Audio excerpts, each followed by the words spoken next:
মহেশতলায় ঘটনায় এনআইএ তদন্ত চেয়ে হাইকোর্টে গিয়েছেন শুভেন্দু অধিকারী। একই সঙ্গে পুলিশের ব্যর্থতার অভিযোগ তুলে কেন্দ্রীয় বাহিনী মোতায়েনের আর্জিও জানিয়েছেন। প্রধান বিচারপতি ডিভিশন বেঞ্চে মামলা দায়ের করেছেন রাজ্যের বিরোধী দলনেতা। দুই গোষ্ঠীর সংঘর্ষকে কেন্দ্র করে বুধবার উত্তপ্ত হয়ে ওঠে মহেশতলা। বেশ কয়েকটি বাড়ি দোকান ভাঙচুর চালানো হয়। ইটের আঘাতে জখম হন ডিসি পোর্ট, ট্রাফিক সার্জন থেকে মহিলা কনস্টেবলও।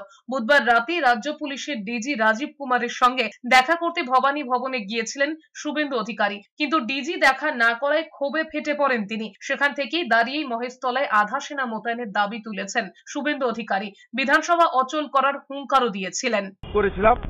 মাননীয় বিচারপতি আমাদের লয়ারকে বলেছেন যে আপনারা ফাইল করে আসুন, আর্জেন্ট স্লিপ দেন, আমি বিবেচনা করব। আমরা বলেছি 163 মেনেই যাব, 1+1।